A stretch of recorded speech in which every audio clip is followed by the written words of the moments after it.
In a sun-drenched Phoenix kitchen, a 72-year-old retired finance professor was about to hear words that would transform her quiet retirement into a battle of wits and dignity. What began as a simple offer to help with her son's mortgage application escalated into a showdown that would expose decades of financial deception and ultimately lead to an unexpected alliance with her estranged daughter-in-law. Before we jump back in, tell us where you're tuning in from, and if this story touches you, make sure you're subscribed, because tomorrow, I've saved something extra special for you. Eleanor Ellie, Zhao wasn't your typical dismissed mother. For 35 years, she had taught financial literacy at the state university, known for her sharp analytical mind and uncanny ability to spot financial irregularities. When Michael waved away her concerns about his loan application with that condescending smile, telling her she was too old to understand modern finances, he had no idea he was insulting the woman who would soon unravel his entire financial house of cards. What began as a son's dismissal would become a mother's vindication through an unexpected partnership that would save not just a family business, but restore the dignity of 3 generations of women.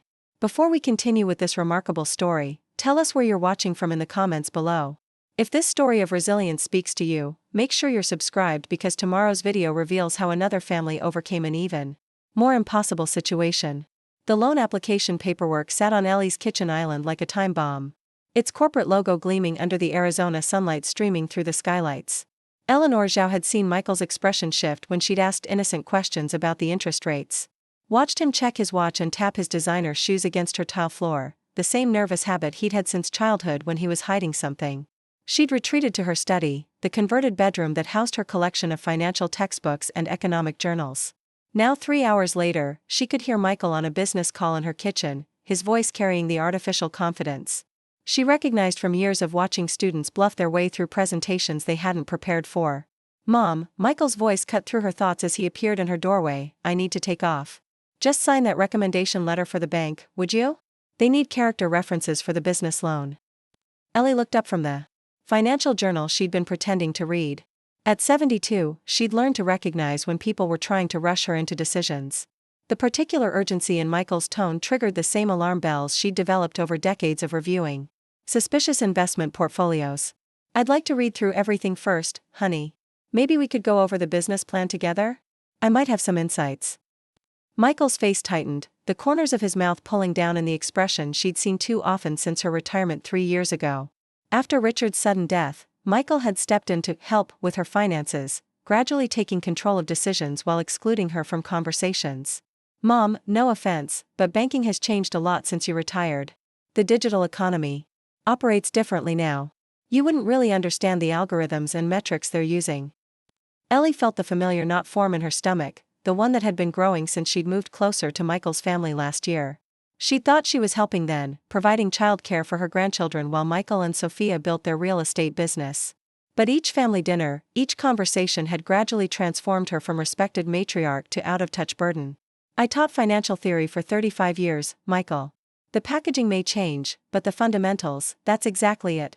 "Mom," Michael interrupted with an exaggerated patience that made her feel like she was shrinking in her chair. "You taught theory. This is practical application in a completely different economic landscape. Things move faster now. It's why your retirement portfolio needed so much adjustment, remember?" The question hung in the air, sharp and stinging.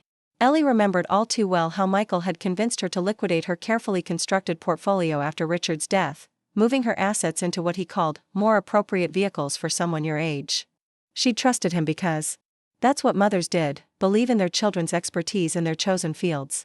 "I still have concerns about some of the loan terms," she said quietly, hating how hesitant her voice sounded.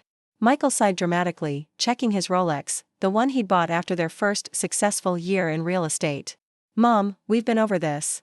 The business is expanding rapidly. This loan helps us leverage the current market. Time-sensitive. Opportunities don't wait for endless analysis. I understand opportunity cost, Michael. I just wonder if what? If I know what I'm doing? If I'm capable of running my own business without my mother micromanaging me?" Michael's voice had the edge of impatience she'd grown accustomed to. "This is exactly why Sophia and I don't discuss business matters with you anymore. You're too cautious, too stuck in outdated models." Ellie felt her cheeks flush with the particular humiliation of being dismissed by her own child. "I'm not questioning your capabilities. I'm concerned about the interest rate structure and the collateral requirements." "Mom," Michael said with The slow, deliberate tone one might use with a confused child. You're simply too old to understand how modern financing works. The market rewards bold moves, not conservative hesitation. This is why Dad always handled the family finances, remember? Preparing and narrating this story took us a lot of time, so if you are enjoying it, subscribe to our channel, it means a lot to us. Now back to the story. The words hit Eleanor like a physical blow. Richard had indeed managed their household finances, at her suggestion. As a finance professor, she'd spent her days immersed in economic theory and investment strategies. Coming home to balance checkbooks had felt redundant, not beyond her capabilities. Richard had enjoyed the task, taking pride in managing their daily finances while she focused on their long-term investment strategy. How had that practical division of labor transformed in Michael's memory to become a reflection of her incompetence? Your father and I were partners, she said, her voice steadier than she felt. We each handled different aspects of our financial life based on our strengths. Michael's expression softened slightly, but his resolve didn't waver. I'm sure that's how you remember it, Mom. Just like you're convinced your old investing strategies would still work today. But the world has changed. Dad knew when to adapt. Now I need you to trust me the way you trusted him. Ellie wanted to argue further, to pull out her credentials and her 35 years of published research on financial markets. But Michael was already turning away, his attention back on his smartphone. I have to run to a showing. Just sign the letter. Okay? I'll have my assistant pick it up tomorrow. He kissed her cheek absently, the gesture feeling more dismissive than affectionate. Oh, and Sophia asked if you could take the kids this weekend. We have a client retreat in Sedona. Thanks, Mom. You're the best. The front door closed behind him with a decisive click, leaving Eleanor alone with the loan paperwork she apparently wasn't qualified to understand and the bitter taste of being relegated to convenient childcare. The sound of her neighbor's garden hose hitting the side of the house broke her reverie. Through her window, she could see Yasmin Rahman carefully watering her prize-winning roses, the afternoon sun glinting off her silver-streaked black hair. Yasmin had retired from her accounting practice the same year Ellie had left the university. Unlike Ellie, however, Yasmin still maintained a small client list of special cases, as she called them, mostly women navigating financial transitions after divorce or widowhood. You have that look again, Yasmin said 30 minutes later, settling into Ellie's patio chair with a glass of iced tea. The one where you're calculating something unpleasant. Ellie smiled despite herself.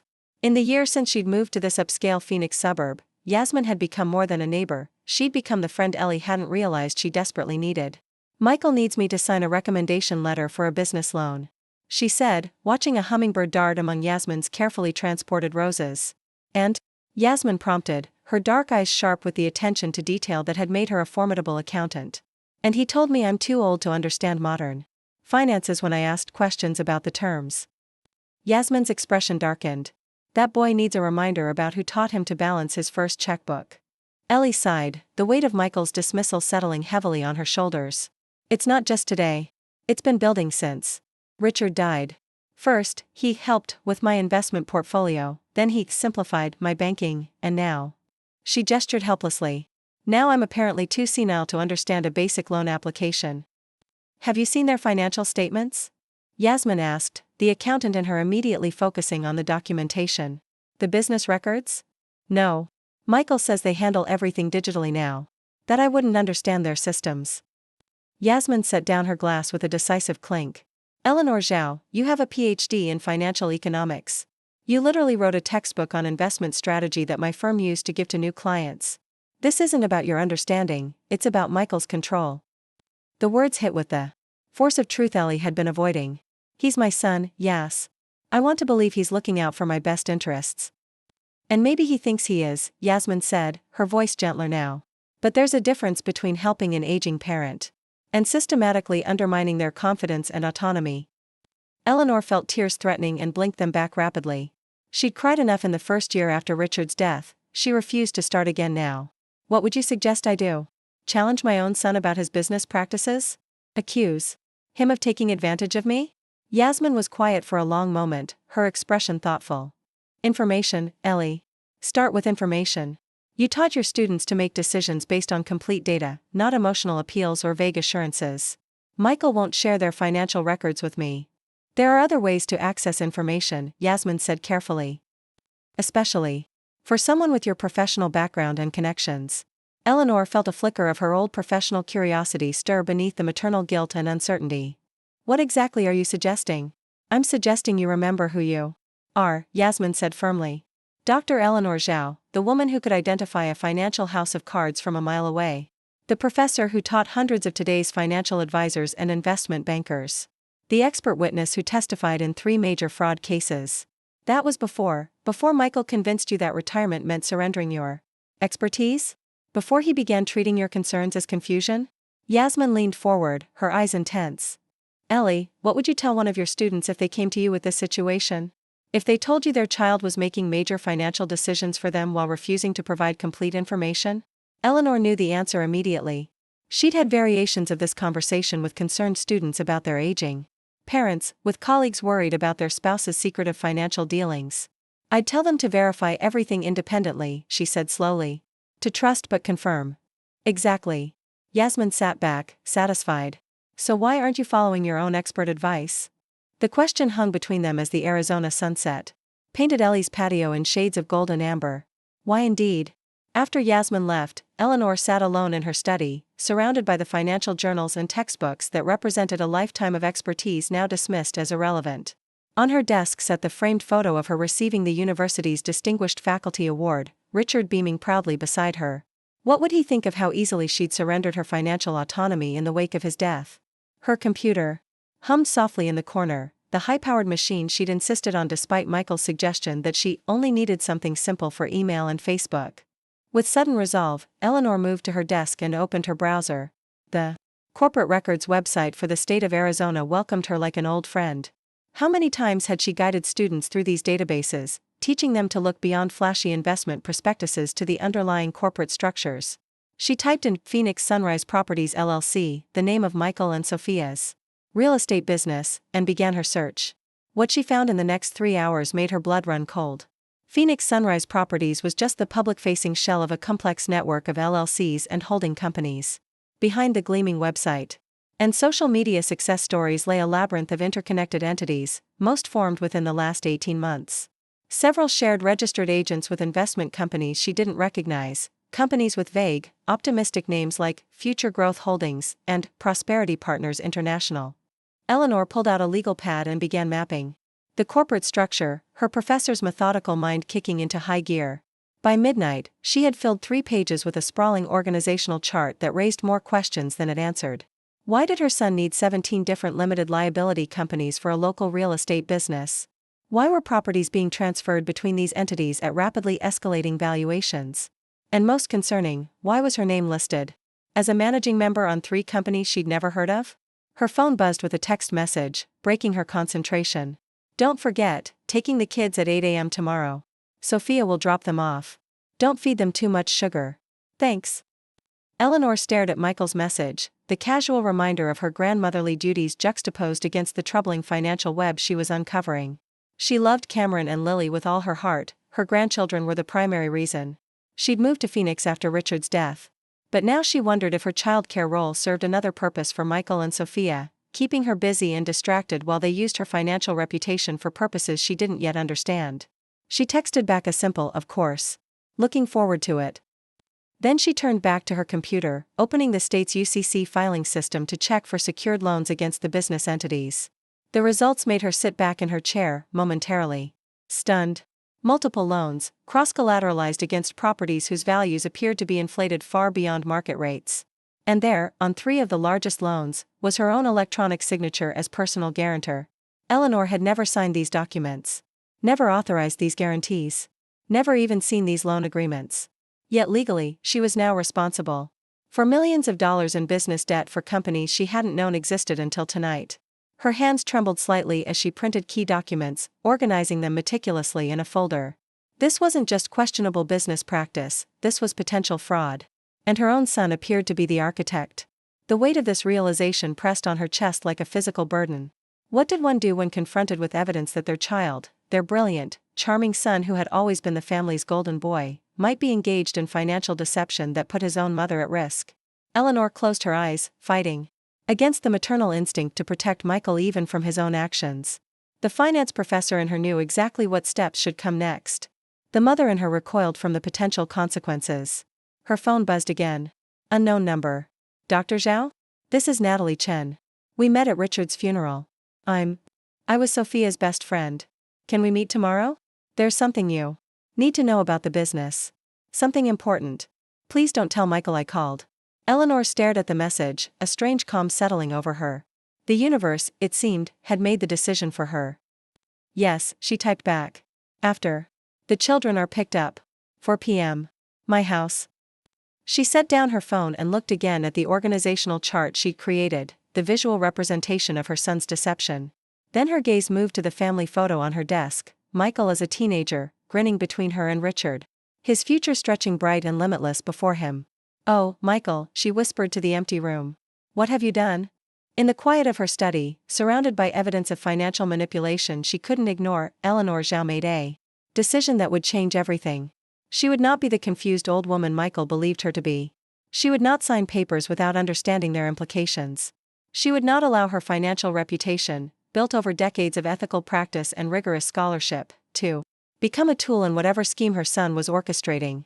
For the first time since Richard's death, Eleanor felt fully herself again, not just a widow, not just a grandmother, but Dr. Zhao, financial analyst and protector of economic integrity. If Michael thought she was too old to understand modern finances, he was about to discover just how wrong he was. She was about to understand his financial dealings with perfect clarity, whether he wanted her to or not. The morning brought the cheerful chaos of grandchildren, temporarily pushing aside the dark discoveries of the night before. Cameron and Lily burst into Eleanor's house with the particular energy of 8 and 6-year-olds, filling the rooms with laughter and questions. And the faint scent of the expensive shampoo Sophia insisted they use. Grandma, we brought our swimming suits. Lily announced, her dark pigtails bouncing as she jumped up and down. Mom says you'll take us to the community pool. Eleanor hugged her granddaughter, breathing in her sweet familiar scent. That sounds like a wonderful plan for this hot day. Sophia lingered in the doorway, elegant in her real estate agent uniform of tailored blazer and statement jewelry. Her smile was professional, never quite reaching her eyes when she looked at her mother-in-law. They need to be picked up by 6, she said, scrolling through her phone calendar. Michael and I have the client dinner tonight, remember? Of course, Eleanor replied, keeping her voice neutral despite the knowledge that now sat between them like an invisible barrier. Did Sophia know about the web of companies? About the forged guarantees? Or was she as much in the dark as Eleanor had been until yesterday? Can I get you some coffee before you go? She offered, studying her daughter-in-law's face for clues. Something flickered in Sophia's expression, surprise, perhaps, at the friendly overture. No, I need to get going. Properties to show. As Sophia bent to kiss her children goodbye, Eleanor noticed the dark circles expertly concealed beneath expensive makeup, the slight tremor in her usually steady hands. Stress, certainly, but from what source? The pressure of maintaining their lavish lifestyle? Knowledge of financial improprieties? Or something else entirely? Have a good day with Grandma, Sophia instructed the children, her voice carrying the brittle edge Eleanor had come to recognize as her professional tone. Then, with a nod to Eleanor and a waft of designer perfume, she was gone. The day passed in a blur of swimming, ice cream, and board games. Eleanor watched her grandchildren with a heightened awareness, noting how Cameron's confident laugh echoed Michael's at the same age, how Lily's methodical approach to her ice cream, eating all the chocolate chips first, then the cookie pieces, mirrored Eleanor's own organized nature. They were innocent beneficiaries of whatever financial scheme their father had constructed, their private school tuitions and tennis lessons and summer camps all funded by the elaborate business structure Eleanor had uncovered. What would happen to them if that structure collapsed? If Michael faced legal consequences for financial fraud? The thought tightened her chest with familiar maternal anxiety, the instinct to protect not just her son now, but his children as well. Yet she knew from decades of studying financial ethics that systems built on deception inevitably failed, often catastrophically. The longer such schemes continued, the more devastating the eventual collapse. At precisely 4:02 p.m., with the children safely returned to their parents' care, Eleanor's doorbell rang. Natalie Chen stood on her doorstep, looking nothing like the confident marketing executive Eleanor remembered from Richard's funeral. Her sleek bob was pulled back in a hasty ponytail, her usually impeccable makeup absent, revealing the pallor beneath. "Thank you for seeing me, Dr. Zhao," Natalie said, her voice barely above a whisper as she glanced nervously at the street behind her. "I don't have much time. Sophia doesn't know I'm here." Eleanor ushered her inside, leading her to the kitchen where afternoon sunlight created an illusion of warmth and normalcy. "Please, call me Eleanor. Would you like some tea?" "No, Natalie stopped, seeming to gather herself. Actually, yes. That would be nice. Something to hold on to. Eleanor busied herself with the kettle, watching Natalie from the corner of her eye as the younger woman perched tensely on a kitchen stool, her fingers tapping in anxious rhythm on the counter. You said there was something I needed to know about the business, Eleanor prompted gently, setting a steaming mug before her visitor. Natalie wrapped her hands around the mug but didn't drink. I'm not sure where to start. The beginning is usually helpful, Eleanor said with the calm she'd once used to guide nervous students through complex financial analyses. I've been the marketing director for Phoenix Sunrise Properties since Michael and Sophia started it 3 years ago. Natalie began, her voice steadying as she spoke. We were successful at first, legitimately successful. Sophia has an eye for undervalued properties, and Michael is persuasive with investors. Eleanor nodded. Michael had always been able to charm people into seeing things his way, even as a child. But about 18 months ago, things changed. Natalie looked down at her tea, seemingly gathering courage. The market shifted. Interest rates rose. Competition increased. We should have adjusted our strategy, become more conservative. But you didn't, Eleanor guessed, already knowing where this was heading based on her research. No. Instead, Michael created a new investment structure. He called it property cycling, buying properties through one LLC, selling them to another LLC he also controlled at an inflated price, then using the new, higher valuation to secure larger loans. Natalie's voice had taken on a flat, rehearsed quality, as if she'd explained this many times in her head. Artificial value creation, Eleanor said quietly. It was a classic fraud scheme, dressed up in modern terminology. Natalie looked up, surprised. You understand. I taught financial ethics for 20 years, Natalie. This is essentially a real estate version of a pump and dump scheme. Then you know how it ends. Natalie's voice cracked slightly. The loans keep getting bigger, the valuations more inflated, until reality catches up, Eleanor finished for her. But why are you telling me this now? Natalie set down her mug with a decisive clink. Because Michael has crossed a line I can't ignore. He's been using your financial credentials without your knowledge. Your reputation in the financial community. Your history as a professor, it gives the investment scheme legitimacy. I've discovered that much, Eleanor said, thinking of the companies listing her as a managing member. But there's more, isn't there? Yes. Natalie reached into her bag, pulling out a manila envelope. This is the loan application Michael asked you to provide a recommendation letter for. I found the complete package on the office printer this morning. Eleanor opened the envelope with steady hands, years of professional discipline overriding the personal betrayal churning beneath the surface. Inside was a comprehensive loan application for $4.2 million, with Phoenix Sunrise Properties as the applicant and Dr. Eleanor Zhao, financial advisor, listed as the primary reference. Attached was a letter of recommendation, ostensibly from her, outlining her complete confidence in the business model and financial projections. The signature at the bottom was a perfect replica of her own. He forged my signature, she said, her voice steady despite the shock. He has a digital version, Natalie confirmed. For efficiency, he says. But lately, he's been using it on documents I know you haven't seen. Eleanor continued reviewing the loan package, her trained eye quickly identifying the red flags. Any competent loan officer should question inflated revenue projections, understated expenses, and most critically, vastly overvalued property assets serving as collateral. This loan would never be approved under normal circumstances, she said, thinking aloud. That's just it, Sunrise doesn't deal with normal channels anymore, Natalie explained. Michael has cultivated relationships with 3 small, privately owned lenders who don't do the standard due diligence. They rely heavily on personal guarantees from financially solid individuals. She paused meaningfully. Individuals like you. The implication was clear. Michael wasn't just using Eleanor's professional reputation, he was putting her personal assets at risk without her knowledge or consent.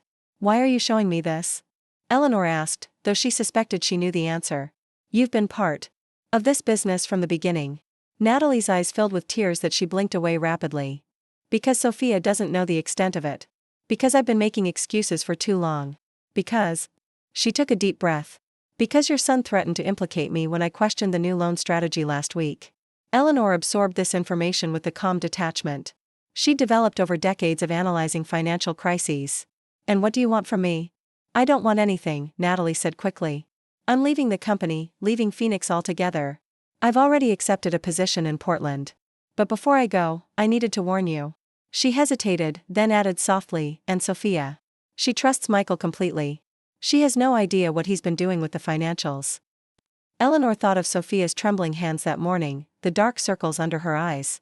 Perhaps her daughter-in-law sensed something was wrong but couldn't, or wouldn't, acknowledge it. Thank you for your honesty, Eleanor said finally. It couldn't have been easy to come here. Natalie stood, straightening her shoulders with visible effort. Michael always said you were old-fashioned. Too cautious. That you didn't understand modern business. A ghost of a smile touched her lips. But I remember looking you up when I first joined the company. Your work on detecting financial fraud was required reading in my master's program. Eleanor felt an unexpected surge of professional pride, long dormant beneath layers of maternal compromise and retirement uncertainty. The fundamental patterns of financial deception haven't changed much, she said, walking Natalie to the door. Only the terminology and technology. As Natalie's car disappeared down the street, Eleanor returned to her kitchen, spreading the loan documents across her island counter. The familiar rhythm of financial analysis calmed her racing thoughts, bringing clarity to the emotional chaos of discovering her son's deception. By sunset, she had compiled a comprehensive assessment of Michael's scheme, its structure, vulnerabilities, and inevitable collapse point. Her professional conclusion was unequivocal. Phoenix Sunrise Properties was operating as a sophisticated Ponzi scheme, using new investor funds to maintain the illusion of success while generating no legitimate profit. More personally devastating was her conclusion about Michael's character. This wasn't a case of aggressive business tactics gone too far or financial desperation driving poor decisions. The elaborate nature of the fraud, the careful exploitation of her credentials, the forged signatures, all pointed to deliberate, calculated deception. Her son had looked her in the eye and told her she was too old to understand modern finances. All while systematically using her financial reputation to perpetrate fraud. Her phone rang, breaking her concentration. Michael's name flashed on the screen. Mom, his voice carried the familiar impatient edge when she answered. Did you sign that recommendation letter? My assistant said it wasn't ready when she stopped by. Eleanor took a deep breath, making a split-second decision that would alter the course of everything to come. I had some questions about it first, she said carefully. Perhaps we could discuss it over dinner tomorrow? Just the two of us? There was a pause, then Michael's voice, suspicious now. What kind of questions? Just some clarifications about the business structure. Nothing major. She kept her tone casual, maternal. I'd like to understand better so I can be more helpful. Another pause, longer this time. Fine. Fleming's. At 7. I can spare an hour. After he hung up, Eleanor sat motionless at her kitchen counter, surrounded by evidence of her son's fraud and the shattered remnants of maternal trust. The finance professor in her knew exactly what steps should come next, contacting regulatory authorities, alerting the lenders, protecting herself legally. But the mother in her needed one more conversation. One more chance to look her son in the eye and understand how they had arrived at this breaking point. Her phone buzzed with a text from an unknown number. This is Sophia. Natalie resigned today. Michael's furious. I think something's wrong with the business. Can we talk? Eleanor stared at the message, a strange calm settling over her. She typed back, yes. Tomorrow morning. 10 a.m. I'll come to you. She set down her phone and looked again at the evidence spread across her counter, the paper trail of her son's betrayal. Then her gaze moved to the family photos on her refrigerator, Michael's wedding, Cameron's birth, Lily's first day of school. Moments of joy now shadowed by the knowledge of what had been happening beneath the surface. Too old to understand. She murmured to her empty kitchen. The phrase that had sparked her investigation now struck her as tragically ironic. Her understanding was precisely what Michael had feared, and what might now save his family from the full consequences of his actions. In the quiet of her home, surrounded by evidence she couldn't ignore, Eleanor Zhao made a decision that would change everything. She would not be the confused old woman Michael believed her to be. She would not sign papers without understanding their implications. She would not allow her financial reputation, built over decades of ethical practice, to become a tool in her son's fraud. If Michael thought she was too old to understand modern finances, he was about to discover how perfectly she understood his bank account, and exactly what she planned to do about it. The morning sun cast long shadows across Sophia's immaculate front lawn as Eleanor parked her sedan at the curb. She'd chosen to arrive this way rather than in the driveway, a small strategic decision that would prevent Michael from knowing she was here if he happened to drive by. The house itself was a testament to her son's apparent success, a sprawling Santa Fe-style mansion with professional landscaping and the requisite luxury vehicles parked in the circular drive. Eleanor gathered her leather portfolio, the same one she'd carried to faculty meetings for decades, and made her way to the front door. Inside was her daughter-in-law, two frightened grandchildren, and the beginning of a conversation that would dismantle the carefully constructed facade of their family's prosperity. Sophia answered on the first knock, ushering Eleanor inside with a nervous glance at the street behind her. "Thank you for coming," she said, her voice barely above a whisper. "The children are at the neighbor's pool party. We have 2 hours." Eleanor followed Sophia through the soaring entryway into a kitchen that could have been featured in a design magazine, all gleaming surfaces and high-end appliances, most looking barely used. A stark contrast to Eleanor's own well-worn kitchen, where actual cooking happened daily. "Coffee?" Sophia offered, her hands fidgeting with an expensive watch, one of many gifts Michael had given her over the past year. "Please," Eleanor said, settling onto a bar stool at the massive island. She waited while Sophia busied herself with the elaborate espresso machine, noting her daughter-in-law's uncharacteristic disarray, yoga pants instead of her usual tailored attire, hair pulled back without styling, the absence of makeup revealing a face strained with worry.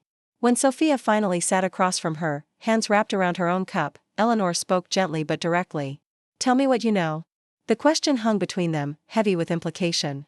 For a moment, Eleanor thought Sophia might retreat into the polite distance they'd maintained since Richard's funeral.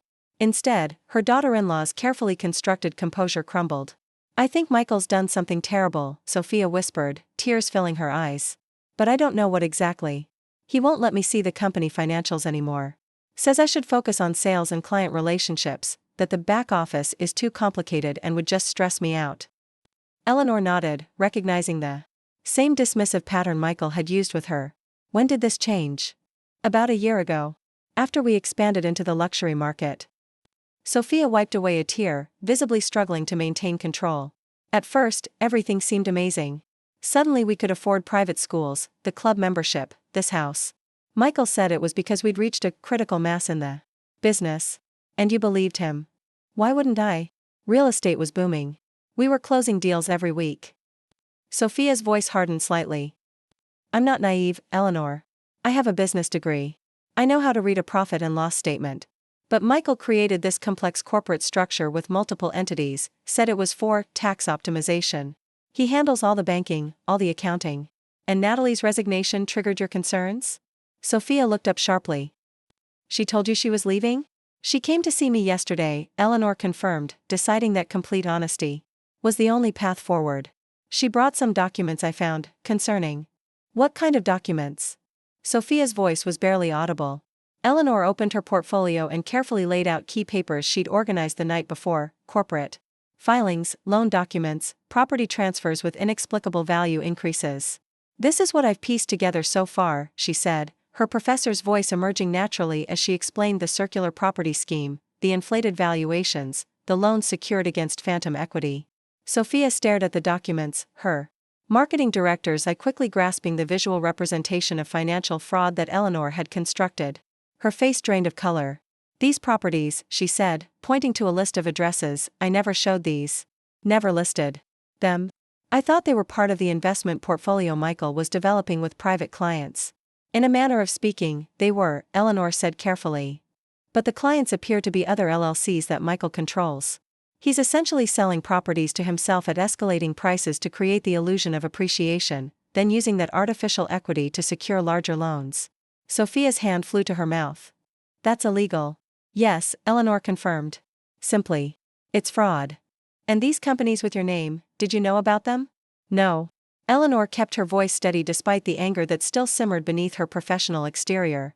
"My signature was forged on these documents." Sophia pushed back from the island abruptly, pacing the kitchen with agitated steps. "I knew something was wrong. The past few months, he's been so secretive. Working late, taking calls in the other room. I thought." Her voice trailed off. "You thought he was having an affair," Eleanor finished for her, understanding dawning. It seemed like the obvious explanation. Sophia laughed bitterly. "I almost wish it had been that simple." "Financial infidelity can be just as devastating as the romantic kind," Eleanor said, drawing on years of counseling students through similar discoveries. "Often more so, because it can destroy not just trust but financial security." Sophia stopped pacing, turning to face her mother-in-law directly. "How bad is it? Really?" Eleanor appreciated the directness of the question. It confirmed her growing sense that Sophia was not complicit in Michael's scheme, merely another victim of his deception. Based on what I've uncovered so far, Phoenix Sunrise Properties and its affiliated companies are leveraged well beyond any sustainable level. The loans are secured against inflated property values that wouldn't withstand basic due diligence from legitimate lenders. Eleanor paused, ensuring her next words were absolutely clear. When, not if, this collapses, there will be criminal liability for fraud, wire fraud, and potentially money laundering, depending on how investors were recruited. Sophia sank into a chair, her professional poise completely abandoned. Oh God. The children. That's why I'm here, Eleanor said, her voice gentle but firm. Not just as Michael's mother, but as a financial professional with ethical obligations. And as Cameron and Lily's grandmother. What do we do? Sophia asked, looking suddenly young and vulnerable despite her designer kitchen and expensive watch. That depends, Eleanor replied carefully, on what you want the outcome to be. Sophia looked confused. What do you mean? There are several paths forward, each with different consequences. Eleanor laid them out with the clarity she'd once used to explain complex financial concepts to undergraduates. If we report this to authorities immediately, Michael will almost certainly face criminal charges. The business will collapse, assets will be frozen, and the financial fallout will be severe. Sophia flinched but nodded for her to continue. Alternatively, we could confront Michael privately, demand he unwind the fraudulent aspects of the business, make restitution where possible, and accept whatever legal consequences result from a voluntary disclosure. This path might result in less severe penalties, but would still likely involve significant financial losses and possible criminal charges. And the third option? Sophia asked, clearly sensing there was more. Eleanor hesitated, the professor and the mother at war within her. The third option would be to help him cover it up. Use my connections to help restructure the business, pay off the most problematic loans, and hope the whole scheme doesn't collapse before we can extract ourselves. Could that work? Sophia asked, a flicker of hope in her voice. Possibly. But it would make us complicit in fraud, Eleanor said firmly. I spent my career teaching financial ethics. I cannot and will not cross that line, even for my son. The kitchen fell silent as Sophia absorbed the gravity of their situation. Outside, the perfect Arizona day continued unabated, sprinklers keeping the manicured lawn green despite the desert heat, neighbors going about their privileged lives unaware of the implosion happening behind the Zhao family's Spanish-tiled roof. I have dinner with Michael tonight, Eleanor said finally, breaking the silence. He thinks we're discussing a recommendation letter for another loan. I intend to confront him with what I've discovered. Sophia's head snapped up, panic flaring. In her eyes. Not alone. He'll just manipulate you again. Make you doubt yourself. The assessment was painfully accurate. Despite her professional credentials and the evidence before her, Eleanor knew that Michael possessed a lifetime of experience in managing his mother's perceptions. What would you suggest? Let me be there, Sophia said, surprising Eleanor with her resolve. Not at the beginning. Let him think it's just you. But I need to see his face when he's confronted. Need to hear his explanation directly, not filtered through whatever story he'll tell me later. Eleanor considered the proposal. Having Sophia present would indeed change the dynamic, potentially preventing Michael from dismissing his mother's concerns as confusion or misunderstanding. That could work, she agreed slowly. But what about the children? They can stay with my sister overnight.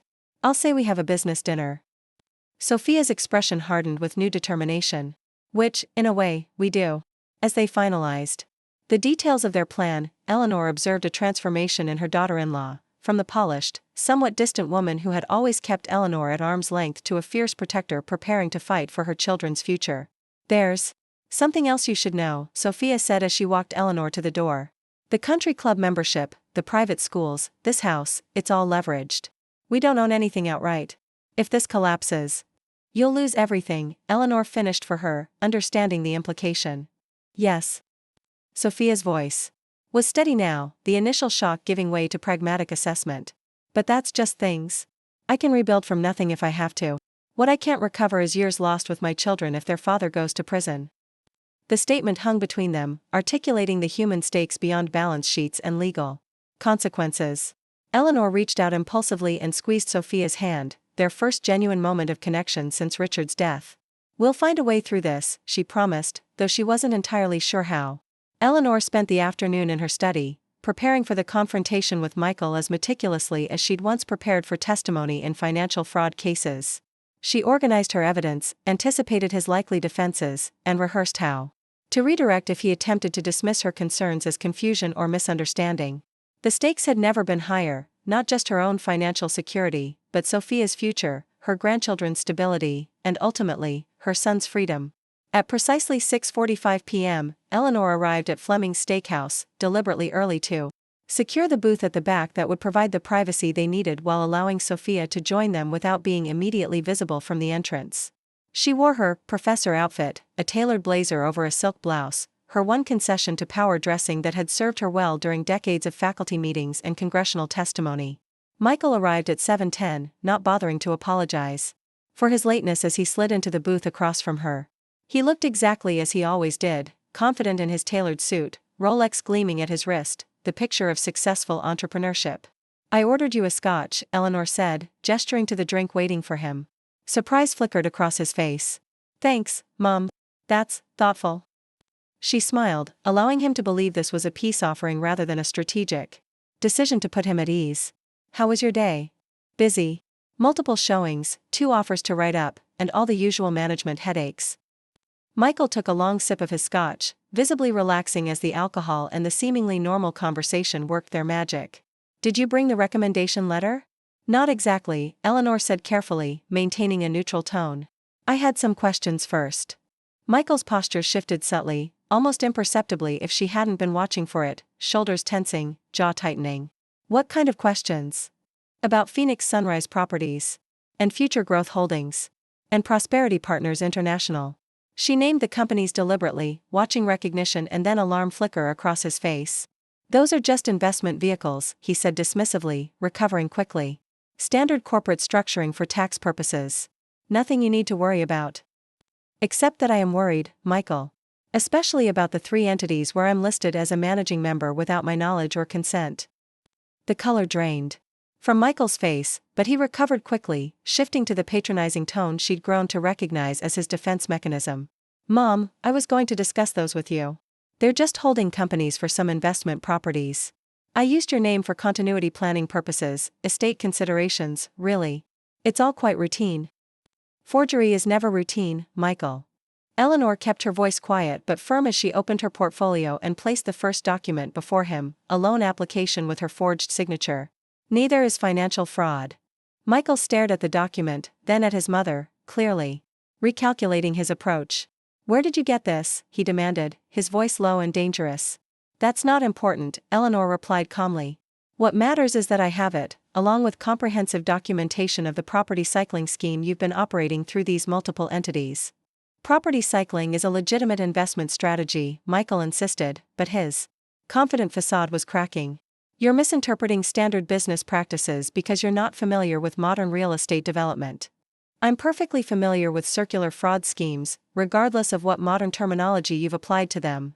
Eleanor placed another document on the table, her carefully constructed flowchart showing how properties moved between his various entities at escalating prices with no actual value creation. Michael's expression darkened. "You had no right to investigate my business. You had no right to forge my signature," Eleanor countered evenly. "Or to list me as guarantor on loans. I never approved." For a moment, she glimpsed something unexpected in her son's eyes, not remorse or shame, but a flash of respect, quickly suppressed. He hadn't expected this level of understanding from his supposedly out-of-touch mother.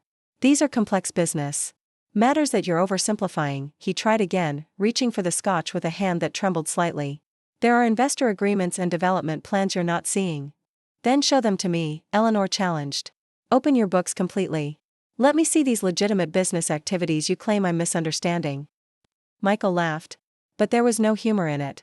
"That's not how business works, Mom. I don't have to justify my corporate strategy to you or anyone else." "You do when you've committed fraud in my name." Eleanor leaned forward, her voice low but intense. "The loan application Natalie found, the one you wanted me to provide a recommendation letter for, lists me as a financial advisor to Phoenix Sunrise. It claims I've reviewed and endorsed your business model." "Natalie." Michael spat the name like a curse. "I should have known she'd cause problems." "She never understood the vision." "She understood it perfectly," came Sophia's voice as she slid into the booth beside Eleanor, her expression glacial as she faced her husband. "She just had ethical objections to fraud." Michael's shock at his wife's appearance was profound. For a moment, he seemed genuinely speechless, looking between the two women with growing comprehension of the alliance that had formed against him. Sophia, he finally managed. This is a misunderstanding. Mom's confused about some standard business documentation. Stop it, Michael, Sophia interrupted, her voice trembling with anger. Just stop. I've seen the papers. I've seen the loan documents with Eleanor's forged signature. I've seen the property transfers between companies that don't actually exist except on paper. You went behind my back, he accused, anger replacing shock. Both of you. You went behind ours first, Eleanor pointed out calmly. The question now is what happens next. Michael looked between them, visibly calculating his options. Eleanor recognized the expression from his childhood, the look he'd worn when caught in a lie, always assessing the fastest path to minimizing consequences. Nothing has to happen, he said finally, his voice regaining some of its characteristic confidence. This is just a cash flow timing issue. The business is sound. We just need to bridge a temporary gap while some development projects mature. That's not true, Sophia said flatly. I called the contractors for the Sedona project today. They confirmed what I suspected, no actual work has been done. You've been drawing down the construction loan for months, but nothing's happening. On the ground. This new information clearly caught Michael off guard. He hadn't expected his wife to conduct her own investigation. There were permitting delays, he began, but the excuse sounded hollow even to Eleanor's ears. Stop lying, Sophia said, her voice breaking. For once in your life, Michael, just tell the truth. If not for me, then for your children. For your mother. Something in Sophia's plea seemed to penetrate Michael's defenses. He slumped back against the booth, suddenly looking exhausted rather than commanding. It wasn't supposed to be like this, he said quietly. The first property flip was legitimate. We made a good profit. But then the market shifted, interest rates rose. Clients became hesitant. We had overhead, payroll, the new office lease. He gestured vaguely. One creative solution led to another. It was supposed to be temporary. It always is, Eleanor said, not unkindly. She'd heard this same justification from countless case studies during her years teaching financial ethics. The slide from aggressive business tactics to outright fraud was rarely a single decision, but rather a series of incremental compromises. How bad is it? Sophia asked, echoing her earlier question to Eleanor. The whole truth, Michael. Now. Michael took a deep breath, then laid out the reality of their situation in terms more stark than even Eleanor had anticipated. Phoenix. Sunrise Properties and its affiliated entities carried over $12 million in debt secured against properties worth perhaps $3 million in an actual arm's-length sale. The Sedona development project existed only on paper. 3 private investors had contributed nearly $5 million for phantom equity shares. And my name is attached to how much of this? Eleanor asked when he finished. Michael couldn't meet her eyes. About $8 million in personal guarantees.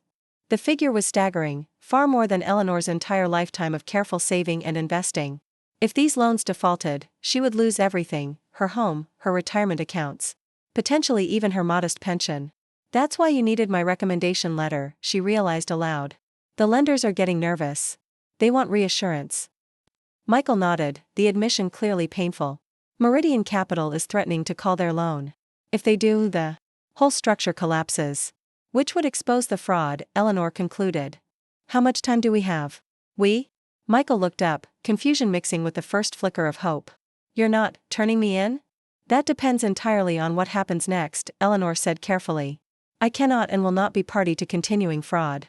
But I'm also not eager to see my son in prison if there's an alternative path. What alternative? Sophia asked, looking between her husband and mother-in-law. You said yourself the business is leveraged beyond any sustainable level. The business as currently structured cannot be saved, Eleanor confirmed. But there might be a way to unwind it with less catastrophic consequences than an immediate collapse and criminal prosecution. Michael leaned forward, desperation evident in his expression. I'll do anything. Just tell me what to do. First, complete transparency, Eleanor said firmly. I need access to every document, every account, every communication related to these businesses.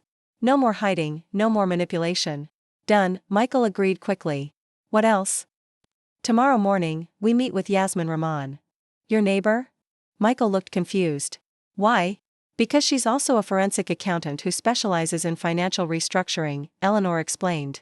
And because she's one of the few people I trust completely to help navigate this situation ethically. A forensic accountant? Michael paled visibly. Mom, that's who prosecutors hire to build cases. Yes, Eleanor agreed calmly. And in this case, she'll be helping us understand exactly what we're dealing with before we approach any authorities. Authorities? Michael's voice rose in panic. I said there might be a way to unwind this with less catastrophic consequences, Eleanor interrupted. I didn't say there would be no consequences at all. What you've done is illegal, Michael. People have been defrauded. That cannot simply be erased. Sophia reached across the table, taking her husband's hand. Despite everything, we need to think about Cameron and Lily. About what's best for them long term. The mention of his children seemed to steady Michael. He took a deep breath, looking between his mother and his wife with new understanding. I never meant for any of this to happen, he said quietly. It started with one small compromise. Then another. Then it was too late to turn back. It's never too late to choose integrity, Eleanor said, the professor in her emerging naturally. Even at great cost. The three of them sat in silence for a moment, the weight of decisions to come hanging heavy in the air. Around them, the restaurant continued its normal evening service, servers delivering expensive steaks, couples celebrating special occasions, business associates sealing deals over good wine, all unaware of the family crisis unfolding in the corner booth. What will happen to us? Sophia asked finally. To the children? Our home? I don't know yet, Eleanor admitted. But whatever comes, we'll face it together. As they prepared to leave, Michael turned to his mother with an expression she hadn't seen since he was very young, vulnerability, mixed with genuine remorse. I'm sorry, he said simply. For dismissing you. For thinking you wouldn't understand. For everything. I know, Eleanor replied, allowing herself to briefly touch his cheek in a maternal gesture. And I'm sorry too, that you felt you couldn't come to me when things first started going wrong. That you believed success at any cost was better than honest struggle. Outside the restaurant, as they stood in the warm evening air making plans for the next day's difficult conversations, Eleanor felt a strange sense of clarity and purpose she hadn't experienced since retirement. The situation was dire, the path forward uncertain, but for the first time in years, she was fully engaged with her expertise, her wisdom valued rather than dismissed. Her son had believed she was too old to understand modern finances. Instead, she had understood his bank account, and his fraudulent business, perfectly. And now that understanding might be the only thing that could save him from the full consequences of his actions. As she drove home alone, Eleanor reflected on the irony. In trying to protect her from financial complexity, Michael had exposed her to far greater risk than any legitimate investment ever could. In dismissing her expertise as outdated, he had deprived himself of the very wisdom that might have prevented his downward spiral. Tomorrow would bring difficult conversations, painful admissions, and the beginning of whatever consequences would follow. But tonight, as Eleanor Zhao pulled into her driveway, she felt something unexpected alongside the worry and sadness, a renewed confidence in her own capabilities, a vindication of her lifetime of financial expertise, and the determination to guide her family through this crisis with the same ethical clarity she'd always brought to her professional life. Her son had thought she was too old to understand. She had proven him wrong in the most consequential way possible. Now she would use that understanding not to punish him, but to find a path forward that balanced justice with mercy, accountability with family loyalty. After all, that was the true wisdom that came with age, not just understanding financial statements, but understanding the complex human motivations behind them, and finding solutions that addressed both. Eleanor's garden had never looked more vibrant than it did at 6:30 a.m. as she stood by her kitchen window, waiting for the coffee to brew. The desert blooms seemed impossibly bright against the early morning light, each petal distinct and purposeful. She'd been awake since 4, her mind cycling through scenarios and strategies for the day ahead, a habit formed during decades of preparing lectures and expert testimony that not even retirement had erased. Today those analytical skills would be directed toward a challenge more personal and painful than any case she'd consulted on, dismantling her son's fraudulent business empire while minimizing the damage to her grandchildren's future. You look remarkably calm for someone facing financial ruin, came Yasmin's voice from the doorway. Eleanor had given her neighbor a key years ago for plant watering during academic conferences. Today, that key had allowed Yasmin to arrive unannounced, bearing a laptop bag and the determined expression that had likely intimidated countless financial criminals during her career with the SEC before she'd established her forensic accounting practice. Not calm, Eleanor corrected, pouring coffee into 2 mugs. Focused. Yasmin accepted the coffee with a nod of thanks. Have you slept at all? Enough. Eleanor gestured toward the dining room table, already covered with the documents she'd organized overnight. I've prepared a preliminary analysis of what we know so far. Yasmin raised an eyebrow, impressed despite herself. Most people would be having emotional breakdowns if they discovered their child had committed fraud in their name. I'll schedule my breakdown for next Tuesday, Eleanor said dryly. Between 3 and 5 p.m. The joke, weak as it was, broke the tension. Yasmin laughed, setting down her coffee to examine Eleanor's work. This is remarkably thorough, she said after several minutes of silent review. You've constructed a complete corporate ownership map, identified the major loan obligations, and even flagged the most problematic transactions. She looked up at Eleanor with newfound respect. Remind me again why you retired? The SEC would kill for analysts with these skills. I wanted to write my memoirs and spoil my grandchildren, Eleanor replied with a sad smile. Instead, I'm trying to keep their father out of federal prison. The doorbell interrupted whatever Yasmin might have said in response. Eleanor glanced at her watch, 7:15 a.m. That would be Michael and Sophia. Her son and daughter-in-law looked as though they hadn't slept at all. Michael's usual polished appearance had given way to rumpled business casual and dark circles under his eyes. Sophia appeared composed but fragile, like fine china with hairline cracks threatening to spread. Mrs. Rahman, Michael nodded stiffly toward Yasmin as they entered. Mom didn't mention you'd be here. Yasmin is essential to navigating this situation, Eleanor said firmly, closing the door behind them. She has experience with financial restructuring and regulatory negotiations that we desperately need. And client confidentiality agreements that protect our discussions, Yasmin added, her tone professional but not unkind. Though I should be clear from the outset, I will not assist in continuing or covering up fraud. My involvement is predicated on your commitment to full disclosure and appropriate remediation. Michael flinched at the word fraud but nodded his understanding. I brought everything, he said, holding up a portable hard drive. All company records, accounts, communications. Everything you asked for. Good, Eleanor said, guiding them toward the dining room. Let's get started. What followed was the most exhaustive financial dissection Eleanor had ever witnessed. Yasmin moved through Phoenix Sunrise Properties' digital records with the precision of a surgeon, isolating healthy tissue from malignancy, identifying exactly when legitimate business activities had transformed into fraudulent ones. Michael, to his credit, held nothing back. He answered every question directly, his early attempts at justification gradually giving way to simple, factual responses as the morning progressed. Sophia contributed her understanding of the client relationships and property listings, clarifying which deals had been genuine and which existed only on paper. By noon, the picture was complete, and even more troubling than Eleanor had initially feared. The good news, Yasmin said, looking up from her laptop, is that the earliest business activities were legitimate. The first 2 years of Phoenix Sunrise operated as a standard real estate brokerage and small-scale property development company. And the bad news? Sophia asked quietly. Everything after that is fundamentally unsalvageable, Yasmin replied bluntly. The circular property transactions, the inflated valuations, the misrepresentation to lenders, all constitute clear patterns of wire fraud, bank fraud, and potentially money laundering depending on how investor funds were handled. Michael closed his eyes briefly, absorbing the confirmation of what he already knew. So what happens now? That depends on what you want the end result to be, Yasmin said, echoing Eleanor's words from the previous day. But I can outline the most likely scenarios based on my experience. For the next hour, Yasmin methodically presented their options, each with its own complex calculus of legal exposure, financial loss, and long-term consequences. The scenarios ranged from immediate voluntary disclosure to federal authorities' highest legal cooperation credit but almost certain criminal charges, to various forms of structured unwinding with different approaches to investor and lender communication. As Yasmin spoke, Eleanor watched her son's face. Gone was the dismissive confidence that had characterized his interactions with her for years. Instead, she saw growing comprehension of the severity of his situation and, more importantly, acceptance of responsibility that had been noticeably absent before. What about Mom's liability? Michael asked when Yasmin finished. She never authorized those loan guarantees or company roles. She's a victim here.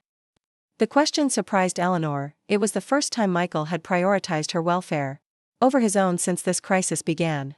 That's both true and complicated, Yasmin replied. While Eleanor can certainly establish that her signatures were forged and her involvement was without consent, unwinding that legally will take time. In the immediate term, those guarantees appear valid to the lenders who accepted them in good faith. Meaning I'm still financially responsible until proven otherwise, Eleanor clarified.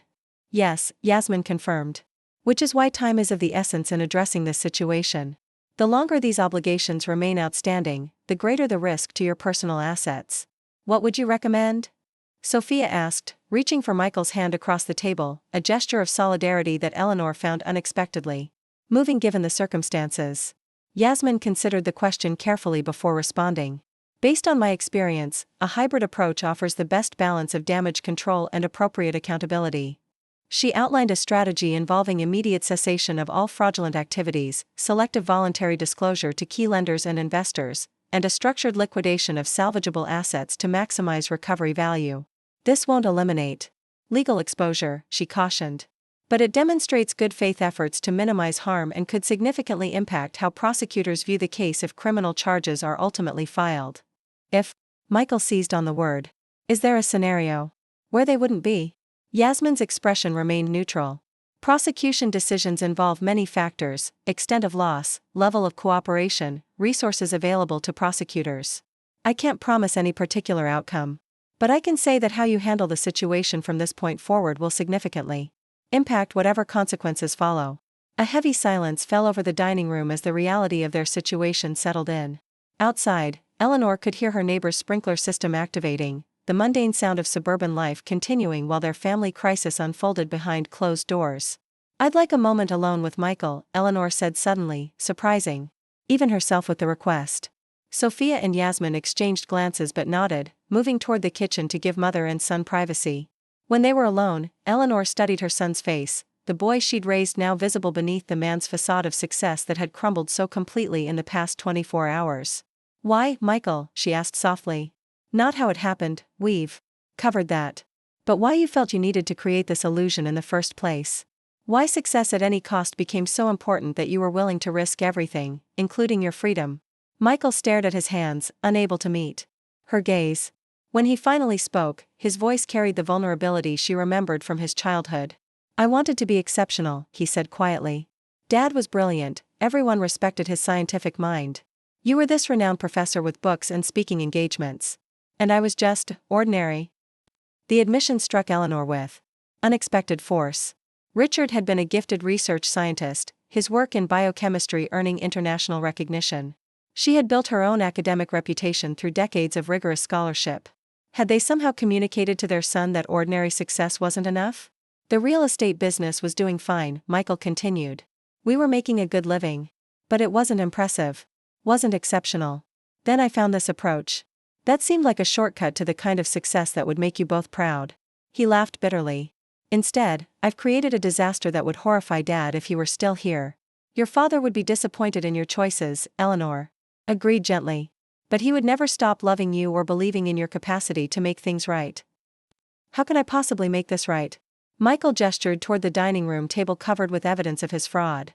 People will lose money. My professional reputation is destroyed. I might go to prison.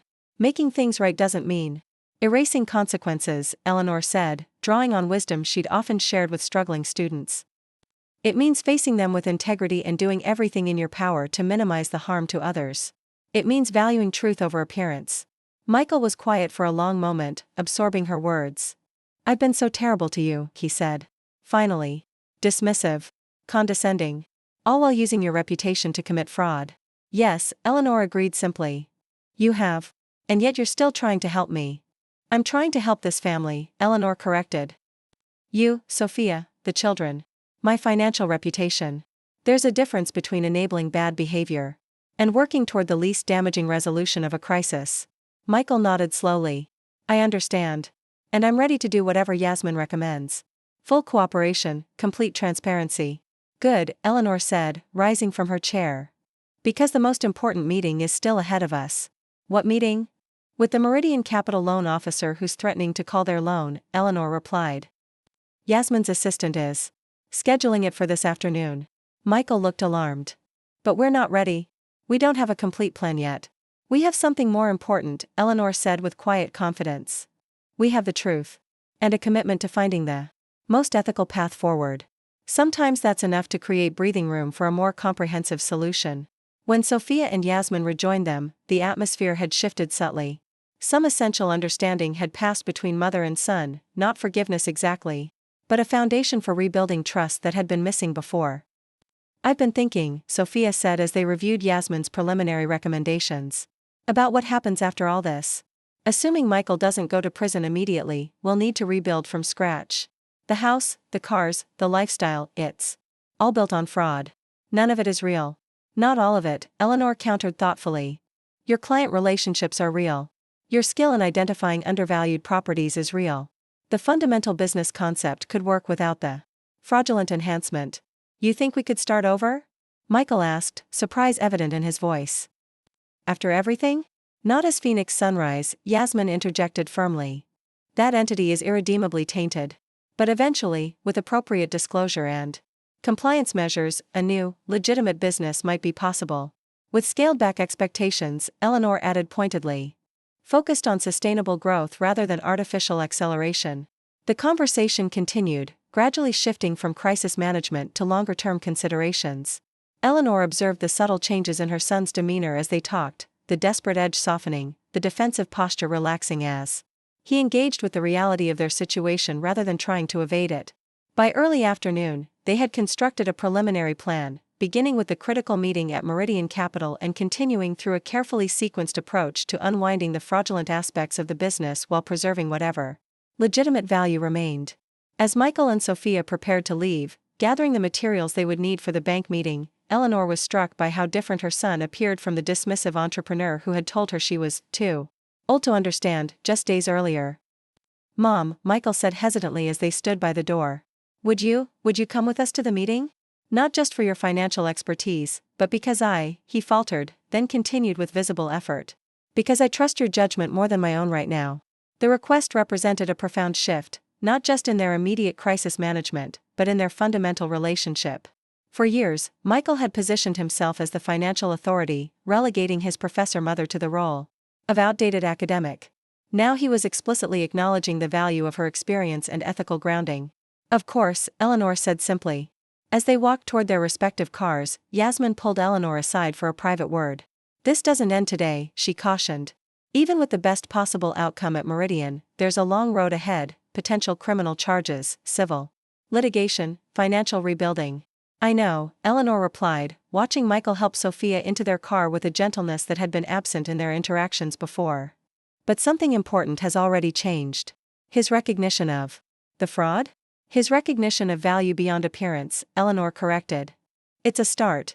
The meeting at Meridian Capital unfolded nothing like Eleanor had anticipated. She had expected hostile bankers, possibly even security escorts from the building, once Michael's fraud was disclosed.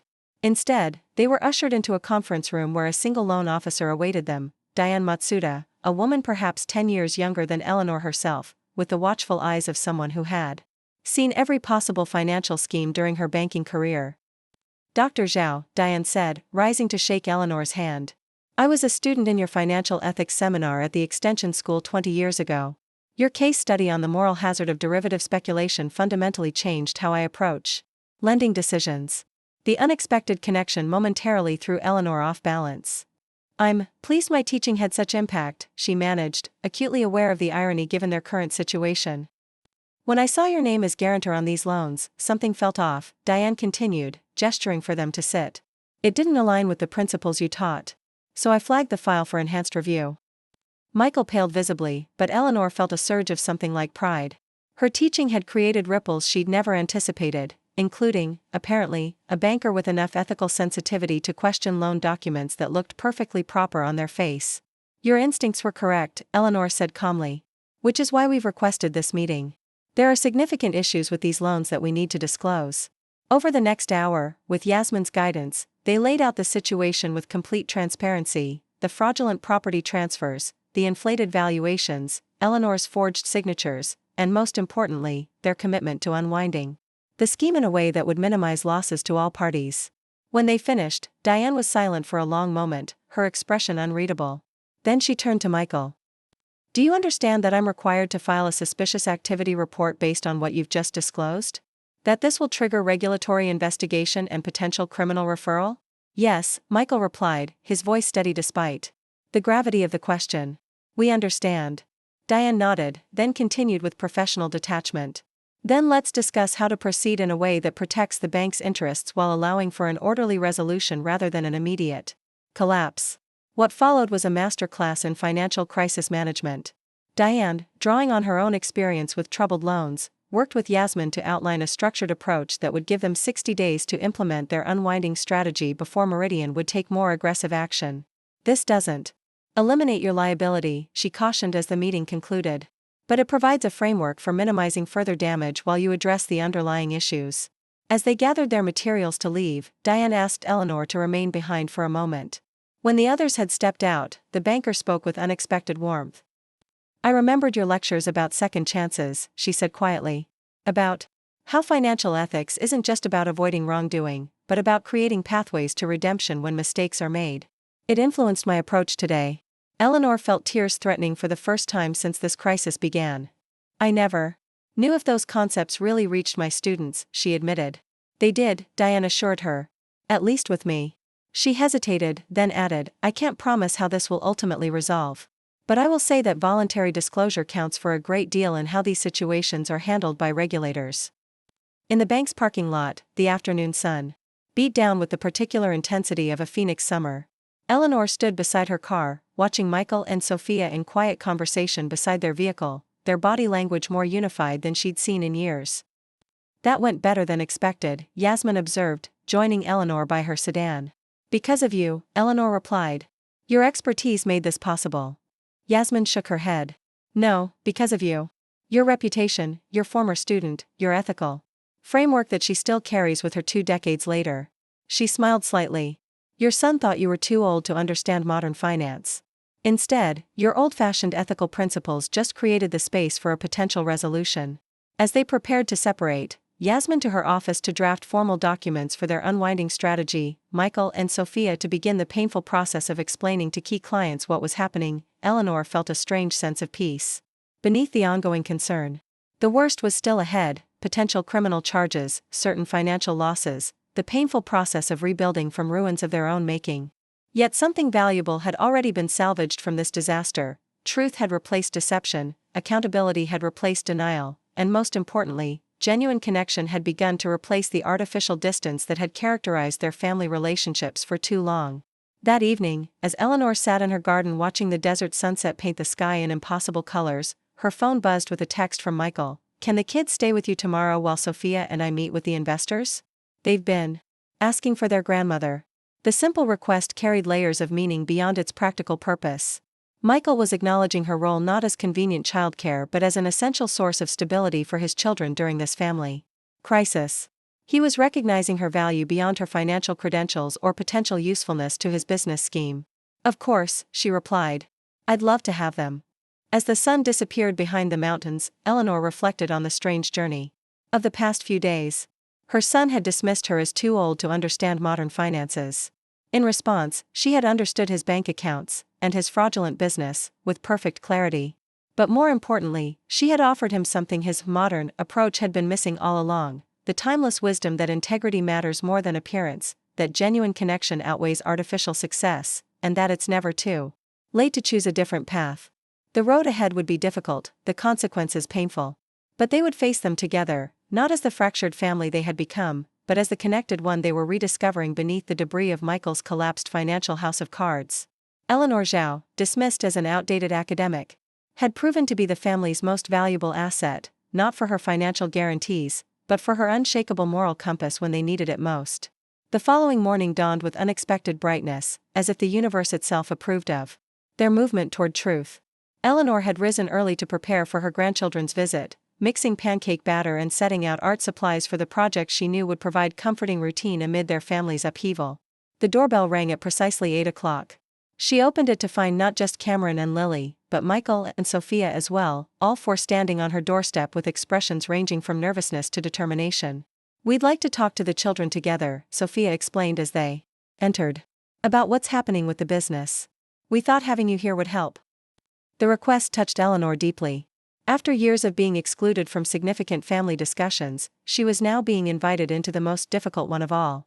They gathered in her living room, the children sensing the unusual gravity of the situation despite their parents' attempts at reassurance. Eleanor watched as Michael and Sophia explained, in age-appropriate terms, that their family's lifestyle would be changing dramatically in the coming months. Dad made some mistakes with the business, Sophia said gently. Big mistakes that we need to fix. That means we'll need to sell our house and move somewhere smaller. You might need to change schools. Are we poor now? Cameron asked with the directness of a 9-year-old. We're not poor, Michael answered carefully. But we won't be rich anymore. We'll have enough for what we need, but not for everything we might want. Will you go to jail? Lily's small voice carried the fear Eleanor had hoped they could shield her from. Like Tommy's dad did? Michael looked stricken, but he answered honestly. I might have to, sweetheart. Not for a long time, and not forever. But I did wrong things, and there are consequences for that. But what about us? Cameron demanded, the first edge of anger entering his voice. What happens to us if you go away? You'll stay with me, Sophia assured him. And we'll visit Dad wherever he is. And you'll have Grandma Eleanor nearby to help us. Both children turned toward Eleanor then, as if assessing whether she could be counted on in this role. She met their gaze steadily. I will be here for you, she promised. No matter what happens. After the initial explanation, the conversation gradually shifted as the children processed the information in their own ways, Cameron with increasingly detailed questions about exactly what would change, Lily with emotional concerns about her friends and her beloved dance classes. Throughout it all, Eleanor observed a transformation in her son and daughter-in-law. Gone was the facade of perfect success, the careful image management that had characterized their parenting before. Instead, they answered with thoughtful honesty, admitting when they didn't know what would happen next, acknowledging the children's feelings without minimizing them. It was painful to witness, yet also strangely beautiful, this family finding its way to authenticity through crisis, building genuine connection in the ruins of artificial success. When the conversation concluded and the children moved to the kitchen for the pancakes Eleanor had promised, Michael lingered behind. Thank you, he said simply. For being here. For helping us find a way through this. That's what family does, Eleanor replied. Not the kind that projects perfect success on Instagram, but the kind that shows up when everything falls apart.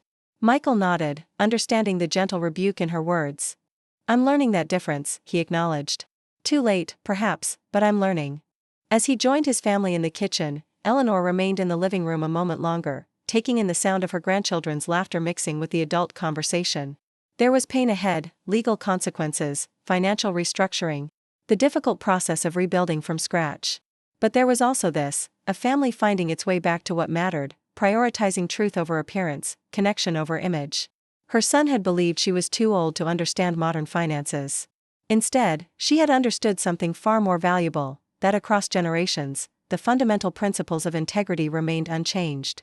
Eleanor Zhao, dismissed as irrelevant to her son's sophisticated business world, had become the ethical anchor they all needed when that world collapsed. And in that role, not as financial guarantor but as moral compass, she had never felt more relevant, more necessary, or more perfectly suited to understand exactly what her family needed most. 18 months later, Eleanor stood in the doorway of her expanded home office, watching Lily carefully arrange colored pencils by shade before starting her art project. The space had once been Eleanor's formal dining room, now transformed into a combination study center and homework station where her grandchildren spent their after-school hours 3 days a week. Perfect rainbow order, Lily announced, stepping back to admire her handiwork. At 8 years old, she'd developed her grandmother's methodical approach to organization along with a creative spirit that was entirely her own. Beautiful, Eleanor agreed. Just like the financial spreadsheet I organized this morning. Lily giggled at what had become a family joke, Grandma Eleanor finding parallels between art and financial analysis, between cooking and economic theory, between gardening and investment strategy. The academic who had once compartmentalized her expertise now wove it naturally through every aspect of family life. Is Dad calling tonight? Lily asked, her pencil hovering above the paper as she waited for an answer. Yes, at 7 o'clock. Eleanor confirmed. Right after dinner. Lily nodded, satisfied, and turned her attention to her drawing. The weekly video calls with Michael had become a cherished ritual for both children, a constant in their dramatically changed lives. From the minimum security prison where he was serving a 30-month sentence for wire fraud and financial misrepresentation, Michael remained present in his children's lives in ways that surprised everyone, including himself. Eleanor checked her watch, nearly time to start dinner before Sophia arrived with Cameron from his basketball practice. She marveled at how seamlessly their lives had interwoven since the dramatic upheaval of Michael's fraud discovery. The careful Distance that had once characterized her relationship with her daughter-in-law had been replaced by genuine partnership as they navigated the aftermath together. The doorbell interrupted her thoughts. Not Sophia, she had a key and would have texted if running early. Eleanor made her way to the front door, where she found Yasmin Rahman holding a bottle of wine and wearing the particular expression that indicated professional news. Court date? Eleanor guessed, ushering her friend inside. Tomorrow at 2, Yasmin confirmed. Judge Wilson signed the order this morning. If all goes as expected, the remaining claims against your personal assets will be dismissed. The news sent a wave of relief through Eleanor. While most of the legal issues had been resolved through Michael's plea agreement and the structured unwinding of Phoenix Sunrise Properties, several civil claims had remained against Eleanor personally, despite evidence that her involvement had been without consent. That's wonderful, she said, leading Yasmin toward the kitchen. It means we can finally move forward with the foundation. The Economic Literacy Foundation had been Eleanor's vision during the darkest days of the family crisis, a way to transform their painful experience into something that might help others avoid similar situations. Using her academic expertise and Michael's case as a cautionary tale, the foundation would provide financial education to families navigating major life transitions. The timing is perfect, Yasmin agreed, setting the wine on the counter. The interview you did for the Business Journal comes out next week. This court resolution gives you a complete narrative arc, from victim of financial fraud to advocate for prevention through education. Eleanor smiled at her friends characteristically. Strategic thinking. Always the PR consultant underneath that accountant exterior. Speaking of which, Yasmin pulled a folder from her bag. I've been working on the foundation's initial program structure. I think we should focus on 3 primary audiences. As they discussed the foundation's development, Eleanor heard the front door open, followed by the energetic chaos that always accompanied Cameron's return from sports practice. At 11, he'd grown taller and more thoughtful since his family's financial collapse, developing a surprising interest in mathematics that Eleanor quietly nurtured. Grandma, he called, appearing in the kitchen doorway with his basketball under one arm. Coach says I can start on Saturday if I master the new play by Thursday. That's wonderful, sweetheart, Eleanor replied. We'll practice the formations after dinner if you like. Sophia appeared behind her son, looking tired but content after a full day of work. She'd rebuilt her career with remarkable resilience, starting as an entry-level agent at a small real estate firm and gradually rebuilding her client base through honesty and diligence rather than flashy marketing. Hi, Yasmin, she greeted their visitor while setting her work bag on a kitchen stool. Good news about the court date. Eleanor texted me. The easy camaraderie between the two women still occasionally surprised Eleanor. Their relationship had been politely distant during the years of Phoenix Sunrise's artificial success. Now, forged in the crucible of crisis and recovery, they shared a genuine bond built on mutual respect and shared purpose. Is Dad still calling at 7? Cameron asked, already heading toward the refrigerator. His relationship with food had become nearly as passionate as his interest in basketball, his growing body seemingly always hungry. Yes, Sophia confirmed. And he has news today. Something in her tone caught Eleanor's attention. What kind of news? He'll want to tell you himself, Sophia replied with a small smile. But it's good. Very good. Dinner that evening had the festive quality that emerged whenever positive developments occurred in their long journey back from disaster. The children shared school stories with their usual enthusiasm, but Eleanor could sense their heightened anticipation about Michael's call and whatever news he might share. At precisely 7 o'clock, Eleanor's laptop signaled an incoming video call. She positioned it at the head of the kitchen table where everyone could see the screen, then accepted the connection. Michael's face appeared, the prison setting carefully framed out of view as always during calls with the children. At 43, he looked both older and somehow more genuinely youthful than he had during his entrepreneur days, the artificial polish replaced by authentic presence, the constant performance of success giving way to simple conversation. There's my favorite family, he greeted them, his smile widening as each person came into his view. How was basketball, Cam? Did you try that pivot move we talked about? As Cameron launched into a detailed description of his practice, Eleanor observed her son with the particular clarity that had developed since his downfall. Gone was the dismissive impatience that had characterized his interactions during the fraud years. Instead, he listened with genuine interest, asking follow-up questions that showed he'd been paying attention to previous conversations. When Lily's turn came to share her latest art project, Michael gave her the same focused attention, commenting specifically on techniques she'd been working to master. The father who had once been too busy chasing artificial success to notice his children's developing interests now knew exactly what mattered in their lives. So, Sophia said when the children had shared their updates, you have news? Michael's expression shifted to something more serious, though the underlying optimism remained. I do. The parole board reviewed my case yesterday. Based on my cooperation, program participation, and the restitution payments, they've approved my release for next month. September 12th, the kitchen erupted in excited exclamations from the children. September 12th was nearly 4 months earlier than they had originally anticipated based on his sentence. That's wonderful news, Michael, Eleanor said when the initial excitement had quieted. Your rehabilitation programming made a difference. The financial literacy courses especially, Michael agreed. The parole board was impressed that I've been teaching other inmates. Another transformation that still occasionally astonished Eleanor, her son, once dismissive of her financial expertise as outdated, now teaching basic financial management to fellow inmates using principles she had developed during her academic career. Where will you live? Cameron asked, the practical question revealing the underlying anxiety that occasionally surfaced despite the family's best efforts to provide stability. I'll be staying at Grandma's at first, Michael explained, having clearly anticipated the question. In the guest room we fixed up last month. That way, I'll be close while I get established with my new job. The foundation job? Lily asked. That's right, sweetheart. I'll be working with Grandma and Mrs. Ramon to help other families avoid the mistakes I made. The Economic Literacy Foundation had been structured from the beginning to eventually include Michael as a cautionary voice, someone who could speak authentically about the consequences of financial fraud while emphasizing the importance of integrity over appearance. The parole board had approved this employment plan as part of his reintegration strategy. This calls for dessert, Sophia announced, moving toward the refrigerator. I picked up those chocolate tarts everyone loves. As they celebrated with dessert and continued conversation with Michael, Eleanor reflected on the extraordinary journey they had traveled since that fateful day when her son had dismissed her as too old to understand modern finances. The fraud discovery had triggered a complete collapse of the life they had known. Michael's guilty plea had resulted in his incarceration.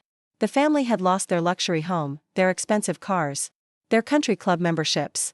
Sophia and the children had moved into a modest apartment while Eleanor had converted her guest room and home office to accommodate regular visits and after-school care. Yet from the ashes of that artificial success had emerged something far more valuable: authentic connection, genuine achievement, and a shared purpose that unified 3 generations. Later that evening, after the children were settled in their designated rooms at her house for their bi-weekly overnight stay, Eleanor found Sophia sitting alone on the back patio, staring at the desert sky.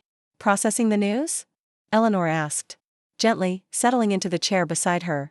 Trying to, Sophia admitted. I'm thrilled he's coming home early. The children need their father. But it changes the careful balance we've established, Eleanor finished for her. The routines and boundaries we've built during his absence. Exactly. Sophia turned to face her mother-in-law, vulnerability evident in her expression. What if we can't maintain this growth once he's back? What if old patterns re-emerge? The concern was valid.